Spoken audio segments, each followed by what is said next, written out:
आप ये जरूर सोचते होंगे कि आखिर हमें कब तक मास्क लगाकर रहना होगा और इंतजार ये जरूर कर रहे होंगे कि कब वैक्सीन आपके सामने होगी। नमस्कार, आप देख रहे हैं 3NN न्यूज नेटवर्क। मैं हूं विपुल माहेश्वरी। लेकिन वैक्सीन से जुड़ी मैं आपको आज एक बड़ी खबर दिखाने जा रहा हूं। वैसे आप वैक्सीन के नाम भी आपको याद होने लगे होंगे कि कौन सी वैक्सीन भारत में पहले आएगी और किसको आप लगाना पसंद करेंगे। लेकिन इस बीच ब्रिटेन में फाइजर की वैक्सीन लगना शुरू हो चुका है, लेकिन वैक्सीन लगने के 24 घंटे के भीतर 2 लोग बीमार हो गए।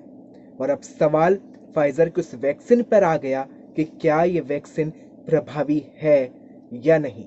लेकिन इस वैक्सीन के साथ क्या चेतावनी जारी की गई है, इस रिपोर्ट में देखिए। पूरा देश इंतजार कर रहा है कि कोरोना की वैक्सीन आखिर कब आने वाली है। हालांकि ब्रिटेन में मास वैक्सीनेशन शुरू होने के 24 घंटे के भीतर ही 2 लोग फाइजर वैक्सीन लेने के बाद बीमार पड़ गए। इस घटना के सामने आने के बाद एनएचएस ने किसी भी तरह के एलर्जी वाले लोगों को फिलहाल वैक्सीन से दूर रहने को कहा है। ब्रिटिश स्वास्थ्य विभाग ने चेतावनी जारी भी की है और कहा है कि ऐसे लोग जिन्हें किसी तरह की दवा, खाद्य पदार्थ या फिर वैक्सीन से एलर्जी है, वो फाइजर की कोरोना वैक्सीन का टीका ना लगवाएं। आपको बता दें, ब्रिटेन में पिछले मंगलवार से पूरे देश में बड़े स्तर पर कोविड वैक्सीन लोगों को दी जा रही है। वैक्सीन लगाए जाने के बीच अब खबर आई है कि 2 लोग वैक्सीन लगाए जाने के बाद बीमार हो गए। मामले की गंभीरता को देखते हुए ब्रिटिश हेल्थ डिपार्टमेंट ने कहा है कि वैक्सीन को हर पैमाने पर परखने के बाद ही वैक्सीन को मंजूरी दी गई। लेकिन ऐसे में सिर्फ 2 लोगों के अलावा किसी और को कोई दिक्कत नहीं हुई है। फाइजर बायोटेक की ओर से इस मामले में स्पष्टीकरण भी दिया गया है। उन्होंने वैक्सीन के ट्रायल के दौरान किसी भी ऐसे व्यक्ति को शामिल नहीं किया था जिसे दवाई से एलर्जी हो। दोनों ही मरीजों की जांच में पता चला है कि उन्हें दवाई से एलर्जी थी। एक्सपर्ट का कहना है कि वैक्सीन से हर किसी को एलर्जी हो ये जरूरी नहीं, और उन्होंने कहा कि हम बड़े स्तर पर वैक्सीन लगाने का काम कर रहे हैं। ऐसे में इस तरह के और भी मामले सामने आ सकते हैं, इसे अप्रत्याशित नहीं माना जा सकता।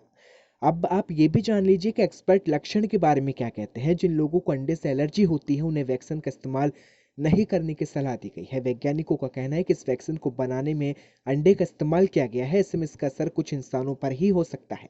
उन्होंने कहा कि वैक्सीन लेने के बाद शरीर में रैशेस दिखना, स्किन में जलन होना, खांसी या जुकाम जैसे लक्षण हो सकते हैं और दिक्कत परेशानी आ सकती है। इसके साथ ही जहां सुई लगाई गई हो वहां बाह में दर्द होना या बुखार आना या मांसपेशी में दर्द के लक्षण दिखाई दे सकते हैं।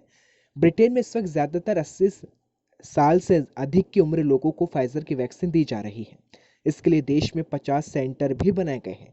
पूरी तरह विकसित कोरोना वैक्सीन के जरिए आम लोगों का टीकाकरण शुरू करने वाला ब्रिटेन दुनिया का पहला देश है। अमेरिका ने अब तक फाइजर की कोरोना वैक्सीन के इस्तेमाल को मंजूरी नहीं दी है। लेकिन सवाल यह है कि क्या वैक्सीन आएगी तो क्या वैक्सीन साइड इफेक्ट भी कर सकती है, क्योंकि फिलहाल पूरा देश और पूरी दुनिया को इंतजार वैक्सीन का है और हर कोई चाहता है कि वैक्सीन लगे। लेकिन अब जब वैक्सीन से दुष्प्रभाव सामने आएंगे तो क्या डर और चिंता और बढ़ेगी। देखते रहे 3N न्यूज नेटवर्क।